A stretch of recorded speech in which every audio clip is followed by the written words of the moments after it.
பிரதமர் தமிழகம் வருகிறார். என்டிஏ கூட்டணி என்டிஏ தலைமையில் ஆட்சிக்கு மக்கள் தயாராகிறாங்க அப்படின்ற மாதிரி ஒரு பேசுபொருள் ஒரு தோற்றத்தை உருவாக்கிறார். இதில் நான் என்ன புரிஞ்சுக்கிறேன்னா, அவருக்கு இன்னும் தமிழ்நாட்டை பற்றி புரியல.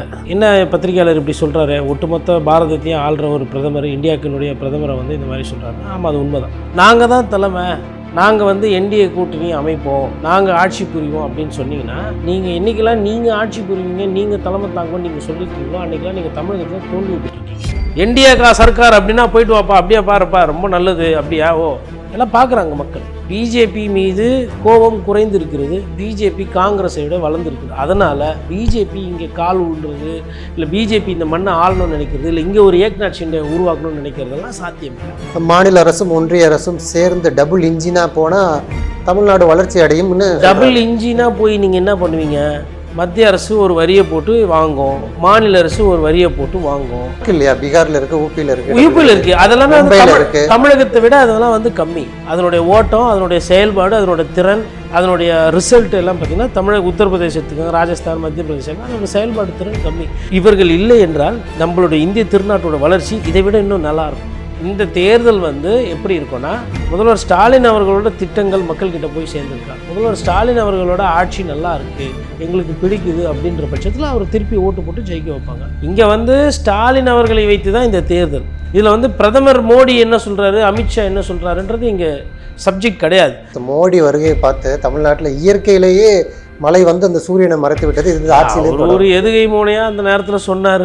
அதை தாண்டி சூரியனெல்லாம் மறைக்கிறதுக்கு நிறைய பேர் எவ்வளோ ட்ரை பண்ணியிருக்காங்க, அதெல்லாம் மறைக்க முடியாது. திமுகவை அழிக்கிறது, வீழ்த்துறது அப்படின்றது அதிமுகவே விரும்ப மாட்டாங்க. அதேமாதிரி அதிமுக கட்சி அழியிறது, விழறத திமுகவும் விரும்ப மாட்டாங்க. லிபர்டி தமிழ் நேயர்களுக்கு வணக்கம். இன்றைய நேர்காணலில் நாம் சந்திக்க இருப்பவர் பத்திரிகையாளர் கோட்டீஸ்வரன் அவர்கள். வணக்கம் சார். வணக்கம். நேயர்களுக்கு அன்பு வணக்கம். பிரதமர் மோடி அவர்கள் என்டிஏ பொதுக்கூட்டம் அதில் கலந்துக்கிற தமிழகம் வந்திருந்தார். வரும்பொழுது ட்வீட் போட்டிருந்தார், தமிழ்நாடு மக்கள் என்டிஏ ஆட்சியை வரவேற்க தயாராகி விட்டாங்கன்னு ஒரு ட்வீட் போட்டிருந்தார். முதலமைச்சர் மு க ஸ்டாலின் அவர்கள் அதை டேக் பண்ணியிருந்தார். கல்வி நிதி தரல, இயற்கை பேரிடர் நிதி தரல, தமிழ்நாடு மக்கள் உங்களை எப்படி ஏற்றுக்கொள்வாங்கன்னு சொல்லி டேக் பண்ணியிருந்தார். அந்த பொதுக்கூட்டத்தில் டபுள் இன்ஜின் சர்க்கார், என்டிஏ பாஜக ஆட்சி தமிழ்நாட்டில் மலரும்னு பிரதமர் மோடி அவர்கள் பேசியிருந்தார். இந்த என்டிஏ பொதுக்கூட்டம் குறித்து உங்களுடைய பார்வை என்ன? அதில் நிறைய நீங்கள் கேட்டால் ஒரு பெரிய கேள்வியில் நிறைய அரசியல் இருக்குது. ஒரு பகுத்தாய்வாக நம்ம பார்க்கணும், ஒரு பகுதியாக. முதல் பகுதி பிரதமர் தமிழகம் வருகிறார். வர்றதுக்கு முன்னாடி நான் இந்த மாதிரி தமிழ்நாட்டுக்கு போகிறேன், என்டிஏ கூட்டணி என்டிஏ தலைமையில் ஆட்சிக்கு மக்கள் தயாராகிறாங்க அப்படின்ற மாதிரி ஒரு பேசுபொருள் ஒரு தோற்றத்தை உருவாக்கிறார். இதில் நான் என்ன புரிஞ்சுக்கிறேன்னா, அவருக்கு இன்னும் தமிழ்நாட்டை பற்றி புரியல, தமிழகத்தை பற்றி புரியல. ஃபஸ்ட்டு என்ன பத்திரிகையாளர் இப்படி சொல்கிறாரு, ஒட்டுமொத்த பாரதத்தையும் ஆள்ற ஒரு பிரதமர், இந்தியாக்கினுடைய பிரதமரை இந்த மாதிரி சொல்கிறாருன்னா, ஆமாம், அது உண்மைதான். தமிழகத்தில் நீங்கள் என்டிஏ, தேசிய முற்போக்கு கூட்டணி அந்த மாதிரி சொன்னிங்கன்னா, அந்த கூட்டணி இங்கே ஒரு பெரிய பேசுபொருள் அல்ல. நீங்கள் ஒரு சின்ன பிளேயர், அதாவது ஒரு 20 சீட்டோ 25 சீட்டோ வாங்க போகிற ஒரு கட்சி. அதாவது அதிமுகவில் நீங்கள் அவ்வளோ சீட்டு கொடுப்பாங்க, அதில் மக்கள் உங்களுக்கு எவ்வளோ எம்எல்ஏ கொடுப்பாங்கன்றது அது அடுத்த விஷயம். அப்படி இருக்கும் பொழுது நாங்கள் தான் தலைமை, நாங்கள் என்டிஏ கூட்டணி அமைப்போம், நாங்கள் ஆட்சி புரிவோம் அப்படின்னு சொன்னிங்கன்னா, நீங்கள் என்றைக்கெல்லாம் நீங்கள் ஆட்சி புரிவீங்க, நீங்கள் தலைமை தாங்கன்னு நீங்கள் சொல்லியிருக்கீங்களோ அன்றைக்கெல்லாம் நீங்கள் தமிழகத்தில் தோல்வி பெற்றிருக்கீங்க. மேபி பிரதமர் மீது இருக்கக்கூடிய கோபம் வேணால் குறைந்திருக்கலாம், ஏன்னா இது வர்றது சட்டமன்ற தேர்தல், நாடாளுமன்ற தேர்தல் அல்ல. ஸோ அப்போ பிரதமருக்கு இன்னும் தமிழகத்துக்கு உண்டான அரசியல் எப்படி, இதை ஒரு காலத்தில் மண்ணுக்கேற்ற மார்க்சிசம் வேணும்னு சொல்லியிருக்கோம். அதாவது மார்க்சிசம் கொள்கை நல்ல கொள்கையாக இருக்கும், அதை எந்த மண்ணில் போய் நம்ம பண்ணுறோமோ அந்த மண்ணுக்கேற்றார் போல் அதை பார்க்கணும். அதே மாதிரி இப்போ ஃப்ரைட் ரைஸ் இருக்குது. இப்போ சைனாவில் இருக்கிற ஃப்ரைட் ரைஸ் எடுத்துகிட்டு நம்ம இங்கே கொடுக்க முடியாது. அது அந்த உங்களுக்கு நான்வெஜ் ஸ்மெல்லு ஜாஸ்தியாக இருக்கும். இங்கே நம்ம அதை மிளகு, கொஞ்சம் மஞ்சத்தூள், முடிஞ்சால் கருவேப்பிலை கூட போடுறாங்க. இப்போது அதெல்லாம் போட முடியுமோ அது புளி சாதமாக ஃப்ரைட் ரைஸே தெரியாத மாதிரி நம்ம அதை உணவு பழக்கத்தை மாற்றி சாப்பிட்றோம். அப்போது அந்த மாற்றத்து அந்த தன்மை இருக்குது பார்த்திங்களா, அது அவருக்கு தெரியல. அவர் என்ன நினைக்கிறாருன்னா, பாஜக ஒரு அசுர பலம் படைத்த கட்சி, என்டிஏ கூட்டணி வெற்றி சொன்னால் அதை எல்லாரும் ஏற்றுக்குருவாங்கன்ற மாதிரி அவர் அதை பிரச்சாரம் பண்ணுறாரு. இப்போது இவருக்கு இந்த தமிழகத்தினுடைய அந்த அரசியல் தன்மை புரியலை. அப்போ அரசியல் தன்மை புரிந்தவர் அப்படின்னு நம்ம பார்க்கும்பொழுது தமிழக முதலமைச்சர் ஸ்டாலின் அவர்கள் வர்றார். ஸ்டாலின் அவர்கள் என்ன பண்ணுறாருன்னா, அவர் பிஜேபியை எதிர்க்கிற அந்த தோரணையை இன்னும் கூட்டுறார். பிரதமர் அங்கேருந்து கிளம்பும்போது ட்வீட்டு போடும்போது அந்த ட்வீட்டை அப்படியே திருப்பி ட்வீட்டு போட்டு ரீடேக் பண்ணி அப்பா வரீங்க துட்டு எடுத்துன்னு வாங்கப்பா, கேட்ட காசெல்லாம் கொடுக்க மாட்டீங்க. அவர் கொஞ்சம் அழகாக போட்டிருப்பாரு. நான் வெளிப்படையாக சொல்கிறேன், வெறுங்க ஏவியேஷன் வராதிங்க தமிழத்துக்கு, வரும்போது கொஞ்சம் துட்டு அள்ளி போட்டுன்னு இவர் சொல்லுவார் இல்லைங்களா, எப்படி எடுத்துன்னு வந்தோன்னா கோணி பையில் அள்ளி போட்டு எடுத்துன்னு வந்தேன் விஜய் சேதுபதி. அந்த மாதிரி அள்ளி போட்டு எடுத்துன்னு வாங்க, பேரிடருக்கு கொடுக்கல பணம், மருத்துவத்துக்கு கொடுக்கல பணம், கல்விக்கு கொடுக்கல, அது மாதிரி ஒரு சில விஷயங்களை கோடிட்டு மெட்ரோ ரயிலுக்கு பணம் கொடுக்கல. அப்போ இதெல்லாம் கோடிட்டு காட்டும்போது அவர் என்ன சொல்கிறாருன்னா, இங்கே என்ன பிரச்சனை நீங்கள் சொல்கிறதுக்கு எதிர்வினையாற்றி அவர் ஆரம்பிக்கிறார். இதில் இந்த மூணாவது முக்கியமான விஷயம் என்னென்னா, பாஜக என்ன நினைக்குதுன்னா, அதிமுகவை பற்றி நம்ம பெருசாக பேச வேணாம், அதிமுகங்கிற பேரே பயன்படுத்தலை, அதிமுகவை பற்றி நம்ம சொல்லணும், எடப்பாடி பழனிசாமி இதோ நிற்கிறாரு, இவர் தான் அவங்க முதலமைச்சர் அப்படின்னு பிரதமர் சொல்லியிருந்தால் ஒரு சில விஷயத்துக்கு வந்து அவர் முற்றுப்புள்ளி வைக்கிறார். ஆனால் அவர் என்ன நினைக்கிறாருன்னா, அந்த பழைய கடுப்பு இருக்கும் இல்லையா அம்மையார் ஜெயலலிதா மேலே, இந்த அம்மையார் இருந்த வரலும் நம்மளால் வந்து இங்கே கால் ஊன்ற முடியல, சரி அதுக்கப்புறமா கால் ஊன்றுறான்னு பார்த்தாலும் கூட்டணிக்கெல்லாம் வராங்க, ஆனால் நம்மளை ஃபுல்லாக ஆப்ரேட் பண்ண விட மாட்டாங்க, நம்ம அண்ணாமலை தம்பியை கூட வந்து இவங்க சொல்லி மாற்றி விட்றாங்கன்னு அந்த ஒரு பழகுறாங்க. பட் ஆனால் அந்த உள்ளுக்குள்ளே அந்த நெருடல், அந்த பிரச்சனை இருக்குது. அப்போ என்ன பண்ணுறாங்க, அவங்க சொல்லும்போது என்டிஏ கூட்டணி அது இது என்ன பண்ணுறாரு, முதல்வர் வந்து கரெக்டாக இதை பார்த்துட்டு இந்த கேப்பை வந்து கரெக்டாக பிடிச்சிக்கினார். இல்லை, பிரதமர் சொல்கிறதுல ஒரு அர்த்தம் இருக்குல்ல, அதாவது டபுள் இன்ஜின் சர்க்கார் அப்படிங்கிறாங்க. அதாவது மாநில அரசும் ஒன்றிய அரசும் சேர்ந்து டபுள் இன்ஜினாக போனால் தமிழ்நாடு வளர்ச்சி அடையும்னு. டபுள் இன்ஜினாக போய் நீங்கள் என்ன பண்ணுவீங்க, மத்திய அரசு ஒரு வரியை போட்டு வாங்கும், மாநில அரசு ஒரு வரியை போட்டு வாங்கும். இந்த டபுள் இன்ஜின் இதெல்லாம் வந்து அது பேசு பொருளாக சொல்வதற்கு நன்றாக இருக்கும். இந்த டபுள் இன்ஜின் அப்படின்றது என்ன நான் புரிஞ்ச வரல என்னென்னா, மத்திய அரசும் சரியாக ஒரு சில விஷயத்தை செய்யறதில்ல, மாநில அரசும் ஒரு சில விஷயத்தை சரியாக செய்யறதில்ல. இதில் வந்து இந்த டபிள் இன்ஜின் ட்ரிபிள் இன்ஜின் இதெல்லாம் வந்து அது வந்து ஒரு பேசு பொருள், வார்த்தை ஜாலங்கள். அது இப்போ அவர் சொல்ற டபுள் இன்ஜின் என்னன்னா, பீகார்ல இருக்கு, ஊபியில் இருக்கு, அதெல்லாமே வந்து தமிழகத்தை விட அதெல்லாம் வந்து கம்மி. அதனுடைய ஓட்டம், அதனுடைய செயல்பாடு, அதனுடைய திறன், அதனுடைய ரிசல்ட் எல்லாம் பார்த்திங்கன்னா தமிழக உத்தரப்பிரதேசத்துக்கு, ராஜஸ்தான், மத்திய பிரதேசம் அதனுடைய செயல்பாடு திறன் கம்மி. இப்போ மகாராஷ்டிரத்தை வந்து ட்ரிபிள் இன்ஜின்றாங்க. மகாராஷ்டிரா மக்கள் உழைச்சி முன்னேறி வரியை கட்டி கடனை கட்டி பசங்களை படிக்க வச்சு அப்படி தான் எடுத்துகிட்டு போகிறாங்களே தவிர்த்து அந்தந்த மாநில மக்கள் இந்த ட்ரிபிள் இன்ஜின் டபுள் இன்ஜின்லாம் வந்து இவர்கள் இல்லை என்றால் நம்மளுடைய இந்திய திருநாட்டோட வளர்ச்சி இதை விட இன்னும் நல்லாயிருக்கும் அப்படின்றது என்னோட புரிதல். அப்போ நான் என்ன சொல்ல வரேன்னா, அதிமுக இதை எப்படி டீகோட் பண்ணுவாங்கன்னா, அவர் சொல்கிற இன்ஜின் வந்து நாங்கள் அதிமுக ஒரு இன்ஜினு தமிழகத்தை ஆள போகிறோம், மத்தியில் அவங்க ஆண்டுக்கிட்டு இருக்காங்க, அதனால் அப்படி டபுள் இன்ஜின் சொல்கிற மாதிரி அவங்க சொல்லுவாங்க அதிமுகவில். அவர் பிரதமர் என்ன சொல்கிறாருன்னா, அங்கேயே என்டிஏ ஆட்சி இங்கே என்டிஏ ஆட்சின்னு அவர் சொல்வார்.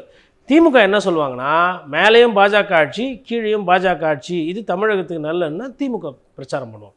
அப்போ மக்களை பொறுத்தவரைலாம் மேலேயும் பாஜக கீழேயும் பாஜகனா மக்கள் அதை வந்து ரசிக்க மாட்டாங்க, இங்கே வாக்கு செலுத்தவில்லை. ஆனால் அதிமுக ஆட்சி அப்படின்னா அதற்கு உண்டான வாக்குகள் வந்து கொஞ்சம் கிடைக்கும். அதனால் அதை வந்து அவங்க இன்னும் அதை எழுதி கொடுத்தது அவர் படிக்கிறாரா அப்படின்றார். அதேமாதிரி திருப்புறங்கன்றது தீபம் ஏற்றுறது இல்லை சாமி கும்பிட்றது சொல்லுவோம், விளக்கு போட வந்திருக்கிறோம் அப்படின்றார். என்ன விதமான மொழியாக்குன்னு எனக்கு தெரியல. கலாச்சாரத்துக்கு எதிராக இருக்கிறாங்கிறார். இல்லை, கலாச்சாரத்துக்கு எதிராக இருக்கிறாங்கன்றது ஏதோ 1-2 எடுத்துக்காட்டு சொல்லலாம், மொத்தமாக எதிராக இருக்கிற நீங்கள் சொல்லக்கூடாது. அதை ஜல்லிக்கட்டு பேன் பண்ணது மேனகா காந்தி அவர்கள் தலைமையில், அப்போ காங்கிரஸ் அதை தான் அவங்க கோடிட்டு காட்டுறாரு. அப்புறம் திருப்பரங்குன்ற இஷ்யூ வந்து அவர் பேசும்போது என்னென்னா, அதாவதுங்க தமிழ் கலாச்சாரத்துக்குள்ளே தமிழ் நம்ம வளத்துக்குள்ளே பார்த்திங்கன்னா இந்து மதமும் வரும், அவங்க திருப்பரங்குன்றமும் அதில் வரும். அதில் வந்து உங்களுக்கு வந்து சிறுபான்மையினர் அவங்களும் எல்லாரும் வருவாங்க, எல்லாம் சேர்ந்தது தான் தமிழ் சமுதாயம். ஆனால் அவங்க என்ன பண்ணுவாங்கன்னா, அந்த திருப்பரங்குன்றத்தை வண்டி வச்சு அதை வச்சு அரசியல் பண்ண முடியுமான்னு அவங்க முயற்சி பண்ணுறாங்க. அப்போ இதெல்லாம் வந்து மக்கள் வந்துங்க இந்த காம்ப்ளெக்சிட்டிக்குள்ளெல்லாம் போக மாட்டாங்க. இந்த தேர்தல் வந்து எப்படி இருக்குன்னா, முதல்வர் ஸ்டாலின் அவர்களோட திட்டங்கள் மக்கள்கிட்ட போய் சேர்ந்துருக்கா, முதல்வர் ஸ்டாலின் அவர்களோட ஆட்சி நல்லா இருக்குது எங்களுக்கு பிடிக்குது அப்படின்ற பட்சத்தில் அவர் திருப்பி ஓட்டு போட்டு ஜெயிக்க வைப்பாங்க. இல்லை ஆட்சி சரியில்லை, சட்டம் ஒழுங்கு பிரச்சனை இருக்குது, விலைவாசியெல்லாம் ஏறி போச்சு, சொத்து வரி தண்ணி வரிலாம் ஏறி இருக்குது, கரண்ட்டு பில்லு கூடி இருக்குது, எங்களுக்கு லோக்கலில் வந்து இந்த கவுன்சிலர் அவங்களோட போக்கெல்லாம் சரியில்லை அப்படின்னா ஆட்சியை வந்து வீட்டுக்கு அனுப்பிச்சிடுவாங்க. ஸோ இந்த 2 விஷயந்தான் இங்கே வந்து ஸ்டாலின் அவர்களை வைத்து தான் இந்த தேர்தல் வந்து ஸ்டாலின் அவர்களுக்கு உண்டான தேர்தல். இதில் வந்து பிரதமர் மோடி என்ன சொல்கிறாரு, அமித்ஷா என்ன சொல்கிறாருன்றது இங்கே சப்ஜெக்ட் கிடையாது. ஆனால் திமுக என்ன நினைப்பாங்கன்னா, பிரதமரை முன்னிறுத்து தேர்தலை சந்தித்தா வெற்றி வந்து சுலபமாகிவிடும். ஏன்னா பாரதிய ஜனதா கட்சி இங்கே பெரிய ஈர்ப்பு இல்லை, இன்னும் பாரதிய ஜனதா கட்சியை எதிர்த்தா இங்கே ஒரு ஓட்டு இருக்குது. அதே மையமாக வந்ததுனால சூரியனே மறைஞ்சிட்டு தானே சொல்கிறாங்க. நேற்று மோடி வருகையை பார்த்து தமிழ்நாட்டில் இயற்கையிலேயே மழை வந்து அந்த சூரியனை மறைத்து விட்டது. இது ஆட்சியிலே அவர் ஒரு எதுகை மூனையாக அந்த நேரத்தில் சொன்னார். அதை தாண்டி சூரியனெல்லாம் மறைக்கிறதுக்கு நிறைய பேர் வந்துட்டு எவ்வளோ ட்ரை பண்ணியிருக்காங்க. அதெல்லாம் மறைக்க முடியாது கண்டிப்பாக. அதாவதுங்க, திமுகவை அந்த அழிக்கிறது வீழ்த்துறது அப்படின்றது அதிமுகவே விரும்ப மாட்டாங்க. அதேமாதிரி அதிமுக கட்சி அழியிறது விழறத திமுகவும் விரும்ப மாட்டாங்க. அது வந்து நமக்கு பிரச்சாரத்துக்கு அப்படி சொல்லுவாங்க. என்ன காரணம்னா, இந்த 2 திராவிட கட்சிகளில் எதனா ஒன்று அடி வாங்கினாலும் பாரதிய ஜனதா கட்சி வெயிட்டிங். அப்போ கூட்டணியில் இருக்காங்களே, கூட்டணின்றது வேறு. கூட்டணின்றது என்ன, ஒரு 10 எம்எல்ஏல ஒரு 5 எம்எல்ஏ வச்சுருந்தாங்கன்னா அதை தாண்டி அவங்க போக முடியாது. அவங்களுக்கு அதிகமான சீட்டு வந்துடுது. இப்போ ஒருவேளை 75 சட்டமன்ற தொகுதி கொடுக்குறாங்க அப்படின்னா அப்போ முடிஞ்சுது கதை. அப்போ அதிமுக மொத்தமாக மூடி அடமானத்தில் இருந்தது திவாலாகி போச்சுன்ற மாதிரி அந்த புரிதலுக்கு போயிடும். அதனால் எவ்வளோ சீட்டு கொடுக்க போகிறாங்க பிஜேபிக்குன்றது முக்கியம். அவங்களுக்கு சூழ்நிலை, சந்தர்ப்பம், மோடி அவர்களோட சேர்ந்து ட்ராவல் பண்ண வேண்டிய ஒரு நிலைமை, அதனால் ட்ராவல் பண்ணுறோம். இல்லை, தமிழ்நாட்டில் இப்போ அதிமுக ஆட்சி, அதாவது என்டிஏ ஆட்சி வந்துச்சுன்னா ஒன்றிய அரசு பல்வேறு திட்டங்கள் நமக்கு உதவி பண்ணுதோம். கடந்த எடப்பாடி, அதாவது நான் இருக்கும் பொழுது மோடி அவர்கள் தமிழ்நாட்டுக்கு அவ்வளவு நல்லது பண்ணியிருக்கிறார். அது மீண்டும் தொடரணும்னா இப்போ என்டிஏ ஆட்சி வரணும்னு எடப்பாடி பழனிசாமி வெளிப்படையாக சொல்கிறாருல்ல. அவங்க மருத்துவக் கல்லூரிக்கு அடுத்ததில் மத்திய அரசுக்கு ஒரு பெரிய ரோல் இருக்குது. ஏன்னா அது வந்து மெடிக்கல் கவுன்சில் ஆஃப் இந்தியா அங்கீகாரம் கொடுக்கணும். அப்புறம் அத்திக்கடவு அவிநாசி திட்டத்தெல்லாம் வந்து மாநில இருக்கக்கூடிய அந்த நிதி சுமையை வைத்து, நிதி ஆதாரங்களை வைத்து தான் அவங்க ஓரளவுக்கு திட்டத்தை ஆரம்பித்தாங்க, நடத்தினாங்க. அப்போது ஒரு சில திட்டத்துக்கு தான் மத்திய அரசுலேருந்து நிதி வருது. மெட்ரோ ரயிலை பொறுத்தவரையிலும் அதுலேயும் தமிழ்நாடோட பங்களிப்பு அதிகம். இடம் நம்ம கொடுக்குறோம், ஓரளவுக்கு பணமும் இங்கேருந்து போகுது. அப்புறம் லோன் எடுக்கிறாங்க. அந்த லோனை வந்து இங்கே இருக்கக்கூடிய மெட்ரோ ரயில் லிமிட்டடோ இல்லை எந்த ரயில்வே நிறுவனம், இங்கே அதாவது ஒரு கம்பெனியாக அதை மாற்றுவாங்க, சிஎம்ஆர்எல்ன்றது. அந்த கம்பெனி வந்து லோனை திருப்பி அடைக்கும். எல்லாமே தமிழ்நாட்டோட பங்களிப்பு தான் ஜாஸ்தி. கூட்டணியில் இருக்கிற காரணத்தினால திமுக வைக்கிற அந்த விமர்சனங்கள், திமுக சொல்லுகின்ற அந்த உண்மை தன்மையை வந்து எதிர்த்து பேச வேண்டிய நிலைமையில் அதிமுக இருக்கிறதுனால அவர் அப்படி சொல்கிறார்.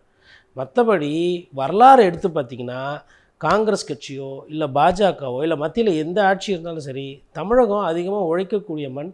இங்கே வளம் ஜாஸ்தி, உழைப்பு ஜாஸ்தி, பண விகிதாச்சாரம், அதாவது முதலீடாகட்டும் இல்லை வரி பெருக்கமாகட்டும், இது எல்லாமே வந்து மத்திய அரசு வந்து அதிகமாக தான் எடுத்திருக்கு. இதுதான் வரலாறு. இது இன்னும் தொடரும். இங்கே இருக்கிற வருமானத்தை எடுத்துகிட்டு போயிட்டு மற்ற வருமானம் குறைவாக இருக்கக்கூடிய வட இந்தியாவில் இருக்கிற மாநிலத்தில் தான் மத்திய ஆட்சி போட்டுக்கிட்டு இருக்கு.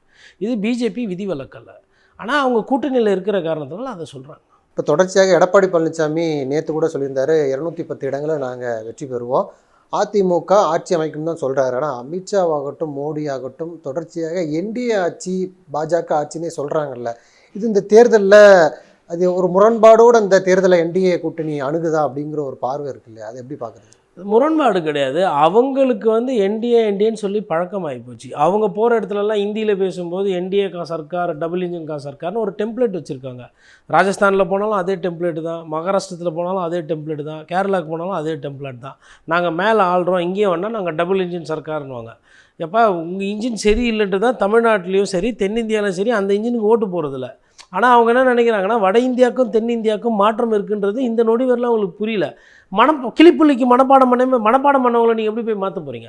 இப்போ அவங்க திருப்பி என்டிஏ சர்க்கார் சொல்கிறாங்கன்னா, அதிமுகனுடைய வெற்றி பெற அந்த வாக்குகளை வந்து குறைக்கிறது தான் அது. அதிமுக தலைமையில் ஆட்சி இங்கே வளரும், அதிமுக தான் திமுகவுக்கு மாற்று. அம்மையார் ஜெயலலிதா இருந்தாங்க, திமுகவை எதிர்த்தாங்க, சட்டம் ஒழுங்கு நல்லா பார்த்தாங்க. அம்மையார் ஜெயலலிதா மறந்துட்டு தான் நினைக்காதீங்க. அவங்களோட அந்த அடுத்த கட்ச தலைவர்லாம் இருக்கிறாங்க, வாரிசுலாம் இருக்கிறாங்க. அவங்களுக்கு பிஜேபி உறுதுணையாக இருக்கும். இங்கே திமுக ஆட்சியை தோற்கடிக்கிறதுக்கு பாரதிய ஜனதா கட்சி உதவும். அதிமுகலேருந்து முதலமைச்சர் வருவார், அதை நாங்கள் வரவேற்போம். அப்படி சொல்லிட்டா பிரச்சனை கிடையாது. என்டிஏ கா சர்க்கார் அப்படின்னா போயிட்டு வாப்பா, அப்படியே பாருப்பா, ரொம்ப நல்லது, அப்படியா, ஓ எல்லாம் பார்க்குறாங்க மக்கள். பிஜேபி மீது கோபம் குறைந்து இருக்கிறது. பிஜேபி காங்கிரஸை விட வளர்ந்துருக்குது. அதனால் பிஜேபி இங்கே கால் விழுன்றது, இல்லை பிஜேபி இந்த மண்ணை ஆளணும்னு நினைக்கிறது, இல்லை இங்கே ஒரு ஏக்நாத் ஷிண்டே உருவாக்கணும்னு நினைக்கிறதெல்லாம் சாத்தியமில்லை. அட்லீஸ்ட் 2026க்கு அது சுத்தமாக சாத்தியம் இல்லை. நம்ம யதார்த்தத்தை பேசணும். அவங்க 31 என்ன கணக்கு வச்சுக்கிறாங்க, 29க்கு என்ன கணக்கு வச்சுருக்காங்க நமக்கு தெரியாது. சரி, அப்போ நான் என்ன கேட்குறேன், என்டிஏ ஆட்சி பிஜேபிச்சுன்னா பிஜேபியோட முதலமைச்சர் முகம் இருக்கா? ஃபஸ்ட்டு நீங்கள் ஜெயிப்பீங்களா அந்தளவுக்கு? அப்போ அதிமுகன்னு ஒரு கட்சி கூட்டணி வந்துச்சு, அமமுகவை நீங்கள் கூட்டு வந்தீங்க, அந்த தைரியத்தில் தானே இதெல்லாம் பேசுகிறீங்க. போன வாட்டி என்ன ஆச்சு? தனியாக போய் நின்னீங்க, 0. அப்போ என்டிஏ சர்க்கார்னு சொல்லாமல் அதிமுக சர்க்கார் வரும், இல்லை புது சர்க்கார் வரும், அது அதிமுக தலைமை தாங்கன்னா அது ஒரு யதார்த்தமான பேச்சு, மக்கள்கிட்ட அது எடுபடும். ஆனால் அவங்களோட பெருமை பேசி பழக்கமாகி போச்சு. மணிப்பூரில் போய் பேசணுன்னா பேச மாட்டாங்க, மக்கள் பிரச்சனை இருக்கிற இடத்துல போய் பேசணுன்னா பேச மாட்டாங்க. அவங்களுக்கு தெரிஞ்ச அது எழுதி கொடுத்து இதையே பேசி பேசி டெம்ப்ளேட் ஆகி போச்சு. அதனால் அதே பேசியிருக்கு. இது குறிப்பாக இப்போது இந்திய கூட்டணி அடுத்தடுத்து புதிய புதிய கட்சிகள்லாம் போய் இணைகிறத பார்க்குறோம். ஏற்கனவே இருந்த கட்சிகள் தான் இடையில சண்டை போட்டு திரும்ப சேர்ந்துருக்குறாங்க. இப்போ டிடிவி தினகரன் எடப்பாடி முதல்வராக இருந்தால் நான் தூக்கில் கூட தொங்குன்னு சொன்னார். அவரும் இப்போ அதிமுக என்டிஏ கூட்டணியில் போய் இணைஞ்சிட்டாரு. அந்த கூட்டணி வலிமையாகி விட்டது அப்படின்னு சொல்கிறாங்க. அது ஒரு வெறும் பிம்பம் தான் சொல்லி திமுக தரப்பில் விமர்சிக்கிறாங்க. இது உண்மையாகவே என்டிஏ கூட்டணி வலிமை அடைந்து விட்டதா? இந்த தேர்தலில் திமுகவுக்கு அது மிகப்பெரிய சவாலாக இருக்குமா? அதாங்க, வர தேர்தலை வைத்து எல்லா அரசியல் கட்சிக்குமே ஒரு பயம் இருக்குது. யாரும் வந்து அப்படியே படுத்துக்கிட்டுலாம் போன தேர்தல் மாதிரி சுலபமான தேர்தலாக இது இருக்காது என்பது என்னோடய புரிதல். தேர்தல் வந்து கொஞ்சம் கடினமாக தான் இருக்கும். இன்னொன்று, விஜய் வந்துட்டு அரசுக்கு எதிராக ஒரு கெட்ட பேரை உருவாக்கி விட்டுருக்காரு. அப்போ விஜய் எவ்வளோ வாக்குகள் பிரிக்க போகிறாரு, விஜய் யாரோட ஓட்டு எடுக்க போகிறாரு, இந்த கணக்கெல்லாம் இருக்குது. அப்படி இருக்கும் பொழுது திமுகவை பொறுத்தவரையில் என்ன சொல்கிறாங்கன்னா, இந்த பிஜேபியினுடைய அந்த தன்மை இருக்குது பாருங்கள், அதை வந்து அவங்க கோடிட்டு காட்டுறாங்க. அது வந்து திமுக அரசுக்கோ இல்லை திமுக கட்சிக்கோ இது வந்து ஒரு பலத்தை சேர்க்கும். அதை வைத்து அப்புறம் இன்னும் அது வலுவாயிடுச்சா, வலிமை இல்லையா, பலவீனமாக இருக்கா, இல்லை பலமாயிடுச்சா அப்படின்றதுன்னு பார்த்தீங்கன்னா, போன இடத்துல என்ன இருந்தாங்களோ அந்த இடத்துக்கு அவங்க வந்துட்டாங்க. பாட்டாளி மக்கள் கட்சியில் அன்புமணி ராமதாஸ் இல்லை, ஐயா ஓபிஎஸ் இல்லை, செங்கோட்டையன் இல்லை. இப்போது பாட்டாளி மக்கள் கட்சியை பொறுத்தவரை அது கூட்டணியில் இல்லைன்றது ஒரு ஒரு ஐயா ராமதாஸ் இல்லைன்றது ஒரு சிக்கல் தான். ஓபிஎஸை பொறுத்தவரையில் அவங்க வந்து கட்சியாக பார்க்கல, அவரை தனி நபராக பார்க்க ஆரம்பிச்சிட்டாங்க. செங்கோட்டையன் வந்து அவரும் வந்து கோபிச்செட்டிப்பாளையத்தில் ஒண்டி தான் அவரோட ஆதிக்கம். அவர் ஒரு கட்சி கிடையாது, அவர் வந்து தாவேக்குள்ள போய் சேர்ந்துருக்கார். அப்போ இதெல்லாம் வந்து டிடிவி தினகரனை வைத்து நாங்கள் சரி செய்ய முடியும். அவருக்கு வந்து ஒரு 4-5% வாக்குகள் இருக்குது, அந்த வாக்குகளை வைத்து நாங்கள் சரி செய்ய முடியும் அவங்க நம்புகிறாங்க. அதனால் பர்செப்ஷனில் கூட்டணி என்பது என்டிஏ கூட்டணி பலமாக ஆகிவிட்டது. குறிப்பாக டிடிவி தினகரன் வந்ததுக்கப்புறம் அது ஒரு பேசுபொருள் பலமாயிடுச்சு. நம்ம இது நிறைய நேரத்தில் முன்னாடி சொல்லியிருக்கோம், இந்த இருதுருவ அரசியலை நோக்கி தான் தமிழகம் போயிட்டுருக்கு. எப்பயுமே அப்படி தான் இருந்திருக்கு. வர தேர்தலும் வந்து சண்டை என்பது, போட்டி என்பது திமுகவுக்கும் அதிமுகவுக்கும் தான் இருக்கும். இப்போ மற்றவர்களுக்கு இதில் களத்துக்கு இடம் இல்லைன்ற அந்த புள்ளியில் தான் வந்து அந்த கூட்டணி ஃபார்மேஷன் ஆயிருக்கு. இதில் எது வலுவான கூட்டணி, எது ஜெயிக்கிற கூட்டணின்றது மக்கள் முடிவு பண்ணுவாங்க. இதே கூட்டணி தான் 2021 தேர்தல் சந்திச்சாங்க. டிடிவி தினகரன் இல்லை. இப்போ டிடிவி தினகரன் சேர்ந்ததாலேயே எளிதாக வெற்றி கிடைக்கும் அப்படிங்கிற அந்த பிம்பம் ஏற்றுக்கொள்ளக்கூடியதான் இது. அதாவதுங்க, அந்த பிம்பம் ஏற்றுக்கொள்ளக்கூடியது அல்ல. ஆனால் இன்னொரு விஷயத்தையும் நீங்கள் சேர்த்து பார்க்கணும். சரி, எல்லா கட்சியும் கூட்டணி சேர்ந்தா ஜெயிச்சிருவாங்கன்னா அப்புறம் வெறும் சொந்தமாக கட்சியை நடத்த முடியாது. எல்லாம் வந்து கூட்டணியை தான் சேர்த்துக்கிட்டு இருக்கோம். இங்கே என்ன ரொம்ப கவனித்து கேட்கணுன்னா, அன்றைக்கி துப்பாக்கி சூடு, ஸ்டெர்லைட்டு சாவு இருந்துச்சு. இன்றைக்கி கள்ளக்குறிச்சி சாராய சாவு நடந்திருக்கு, கரூர் சம்பவம் நடந்திருக்கு. அன்றைக்கி வந்துட்டு இப்போ காவல்துறை அன்றைக்கும் லாக்அப் டெத்து பண்ணிச்சு, இன்றைக்கும் காவல்துறை லாக்அப் டெத்து பண்ணியிருக்கு. அப்போது அவர் ஆட்சி நீங்கள் 5 வருஷம் விடும்போது தான் அந்த ஆட்சி எப்படி பண்ணுது பர்ஃபார்மன்ஸ்னு சொல்கிறது மக்கள்கிட்ட போகும் ரிப்போர்ட் கார்டு. அப்போ அன்றைக்கி வந்து அந்த ஆட்சி 5 வருஷம் முடித்தப்போ அதிமுகவுக்கு கெட்ட பேர் இருந்தது, தேர்த்து விட்டது. இப்போ இன்றைக்கி திமுகவுக்கு அது கெட்ட பேர் இருக்கா நல்ல பேராக இருக்கான்றது தேர்தல் முடிவில் தான் நம்ம தெரியும். கூட்டணி என்ன வச்சாலும் மக்கள் கோபமாயிட்டாங்கன்னா நீங்கள் ஒன்றும் பண்ண முடியாது. இல்லை மக்கள் சந்தோஷப்பட்டுட்டாங்கனால நீங்கள் கூட்டணி எப்படி அமைச்சாலும் பிரச்சனை இல்லை. கூட்டணியே நிறைய அமைச்சும் ஜெயிச்சு காட்டியிருக்காங்க, கூட்டணியே இல்லாமல் தனியாக நின்னும் ஜெயிச்சு காட்டியிருக்காங்க. அதனால் இதெல்லாம் வந்து தோரணை, இதெல்லாம் வந்து ஒரு காட்சி பொருள். எங்கள் கட்சியில் பாருங்கள் இவ்வளோ பேர் இருக்கிறாங்க, நீங்கள் எங்கள் நம்புங்க நாங்கள் ஜெயிப்போம் அப்படின்னு ஒரு விளம்பரம். மற்றபடி வந்து கூட்டணி ஒன்றி தான் முக்கியம் அப்படின்னா வந்துட்டு தேர்தலில் அது ஒரு காரணி, ஒன் ஆஃப் தி பேராமீட்டர் தான். அதுவே வந்து உங்களுக்கு தேர்தலில் முழு வெற்றியை கொடுத்துருன்னு சொல்ல முடியாது. இப்போது திமுக ஒரு பலமான கூட்டணி வச்சுருக்கு. திமுக பலமான கூட்டணி வச்சுட்டு எதுக்கு முதல்வர் வந்து திட்டங்கள்லாம் அறிவிச்சிக்கிட்டு இருக்காரு? கூட்டணி பலமாக தானே இருக்குது. ஏன் அப்போ வந்து லேப்டாப் இப்போ கொடுக்கணும்? 4 வருஷமாக கொடுக்கல, அப்படியே விட்டுருக்கலாம். கூட்டணி பலமாக தானே இருக்குது. ஏன் பொங்கலுக்கு வந்து பணம் இப்போ 3000 ரூபா கொடுக்கணும், போன பொங்கலுக்கு கொடுக்கல? எதனால் பண்ணுறாரு? தோற்று விடக்கூடாது. மக்களுக்கு நம்ம வந்து நம்மளால் நம்ம ஆட்சியில் இருக்கிறவரை நம்ம நல்லது செஞ்சுக்கிட்டே இருந்தால் மக்கள் நம்மளை நினைவு கூறுவாங்க, நமக்கு வாக்கு திருப்பி சொல்லுவாங்க, இந்த நம்பிக்கையில் பண்ணுறாங்க. சரி, எதிர்க்கட்சி தலைவர் எடப்பாடி பழனிசாமி இப்போ கூட்டணி வந்துச்சுட்டாங்க, அதனால் இனிமேல் அவர் பிரச்சாரம் பண்ண மாட்டாரா, இல்லை வேறு எதுவும் வாக்குறுதி சொல்ல மாட்டாங்க? மக்களுக்கு பிரச்சனை இருக்குங்க. அதை எவ்வளோ சரி செய்கிறாங்க, எந்த தலைவர் உழைக்கிறாங்க, என்னென்ன வாக்குறுதி கொடுக்குறாங்க, மக்களை வந்து பிரச்சாரம் பண்ணுறாங்களா, மக்கள் பிரச்சனையை பேசுகிறாங்களா, மத்திய அரசை கேள்வி கேட்குறாங்களா, அதுக்கப்புறம் இவங்க ஒரு நிலையான ஆட்சி கொடுப்பாங்களா, காவல்துறை யார் கட்டுப்பாட்டில் வச்சுருக்காங்க, காவல்துறை பாட்டுன்னு அது இஷ்டத்துக்கு பொதுமக்கள் வந்து தூக்கி போட்டு ஆட்சின்னு இருக்க முடியாது, மிதிக்க முடியாது. இதெல்லாம் கரெக்டாக பார்க்குறாங்களா, எல்லாத்தையும் தான் பார்ப்பாங்க மக்கள். அப்போ மக்களை பொறுத்தவரையிலும் அவங்களுக்கு இந்த 2 கட்சிகள் தான் உழைத்து கொண்டு இருக்குது. அந்த லிஸ்ட்டில் முன்னாடி வந்து திமுக உழைச்சிக்கிட்டு இருக்குது, பின்னாடி அதிமுக இருக்குது. இதில் வந்து மற்ற கட்சிகளுக்கு வந்து அந்த ஸ்பேஸ் கொடுக்காம அவங்களுக்கு, அதாவது பாருங்கள், பிரதமர் வந்து ட்வீட்டு போடுறாரு. பிரதமர் ட்வீட்டு போட்டோன்னே முதலமைச்சர் எதிர்வினையாற்ற ரெஸ்பாண்ட் பண்ணுறாரு. பா நீ எனக்கு எதிரி, நான் உனக்கு எதிரிப்பா, நம்ம 2 பேரும் ஆடலாம் வா அப்படின்னு கூப்பிடுறாரு. அவரை வந்து நான் வந்துட்டேன், உனக்கு கவுண்ட் டவுன் நான் ஸ்டார்ட் பண்ணுறேன், உனக்கு கவுண்ட் டவுன் ஆரம்பிச்சிச்சு, இனிமேல் பார்த்துக்கலாம் அப்படின்னு அவரும் குஸ்தி வாத்தியார் மாதிரி அவரும் பண்ணுறாரு. திருப்பி பிரதமர் வந்து அதோட விடலை, திருப்பி இவர் வந்து ஒரு செய்தி ஒன்று அனுப்புகிறார், அவங்க எதிர்வினையாட்டுறாங்க. இப்போது இந்த சண்டையில் ஒரு புதுசாக ஒரு விசிலட்சின்னு ஒரு கட்சி வந்தது, காணும். அப்போ அவங்க என்ன நினைக்கிறாங்கன்னா, அந்த இருதுருவ அரசியல் அதை நோக்கி பயணம் பண்ணுறதுக்கு என்டிஏ கூட்டணியோ இல்லை இந்தியா கூட்டணியோ இல்லை திமுக தலைமையிலான கூட்டணியோ இல்லை அதிமுக தலைமையிலான கூட்டணி தயாராகி கொண்டிருக்கிறது. அவங்க அந்த தேர்தல்ன்ற அந்த யுத்தத்துக்கு தயாராகிட்டாங்க. இதிலிருந்து நம்ம அதுதான் நான் பார்க்கிறேன். இல்லை, குறிப்பாக இப்போ அந்த என்டிஏ கூட்டணி அந்த பொதுக்கூட்டத்தில் முக்கியமாக கவனிக்கப்பட வேண்டியது எடப்பாடி பழனிசாமி அவர்களுடைய நிலைப்பாடு. தொடர்ச்சியாக யார் என்ன சொன்னாலும் சரி, இப்போ மோடி ஆகட்டும் அமித்ஷா ஆகட்டும் என்டிஏ ஆட்சின்னு தான் சொல்கிறாங்க. ஆனால் மேடையில் நின்று அதிமுக ஆட்சி அமையும்னு ரொம்ப உறுதியாக சொல்கிறாரு. அவரை எதிர்த்து ஆவேசமாக பேசிய டிடிவி தினகரனை இன்றைக்கு உள்ளே வந்திருக்கிறாரு. ஓபிஎஸும் விரைவில் உள்ளே வருவார், டிடிவி தினகரனை அழைப்பு கொடுக்குறாரு. இந்த இடத்துல எடப்பாடி அவர்களுடைய சாமர்த்தியத்தை பார்க்கலாமா, இல்லைனா எடப்பாடி அவர்கள் சரணடைஞ்சதாக பார்க்கலாமா?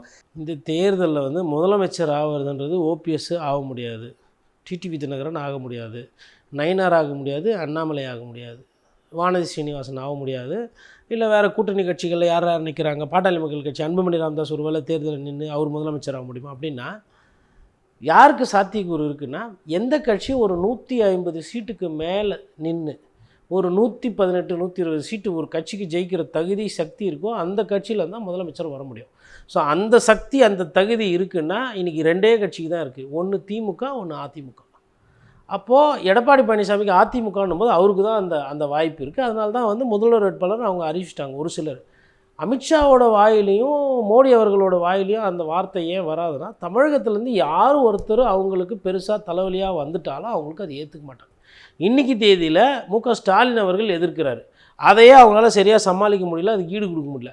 நாளைக்கு எடப்பாடி பழனிசாமியும் பவர்ஃபுல் ஆகிட்டு திடீர்னு தேர்தல் ஜெயிச்சதுக்கப்புறம் குட் பை, இப்போதைக்கு குட் பை ஸ்டாலின் சொல்கிறாரு, நாளைக்கு அதான் இப்போ பை பை ஸ்டாலின் இவருக்கு சொல்கிறாரு, நாளைக்கு குட் பை அமித்ஷா அப்படின்ட்டாருன்னா சிக்கலாக போயிடும். அதனால் ஸ்டாலின் அவர்களையும் ஒரு அழுத்தத்தில் முடிஞ்சால் வைக்கணும், எடப்பாடி பழனிசாமி ஸ்ட்ராங் ஆகாமல் பார்க்கணும்.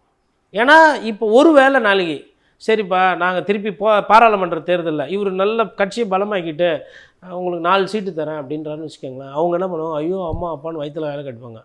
இல்லைங்க 4ன்னு சொன்னது ஆக்சுவலாக 3 தான், ஒன்று வந்து பாண்டிச்சேரியை நான் சேர்த்து சொன்னேன் அப்படின்னு கூட சொல்லலாம்.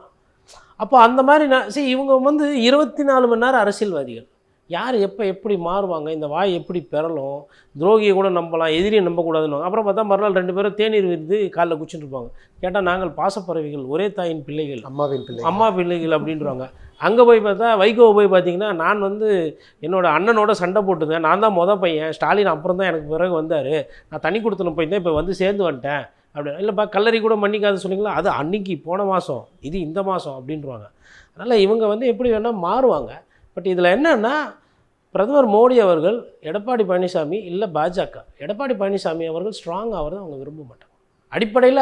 அதனால தான் அந்த வார்த்தையில் வந்து அதிமுக ஆட்சி எடப்பாடி பழனிசாமி தான் முதலமைச்சர் சொல்ல முடியாது. பட் அவங்களுக்கு வேறு வழி கிடையாது.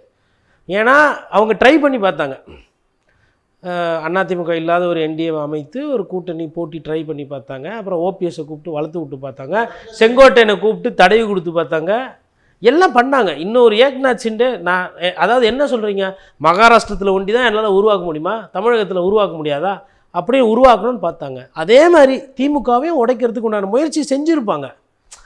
இப்போ எதுக்கு கனிமொழி அவர்களுக்கு வேண்டி வாழ்த்து சொல்கிறாங்க, பிறந்தநாள் வாழ்த்து, என்ன மனசில் வச்சு பண்ணுறீங்க?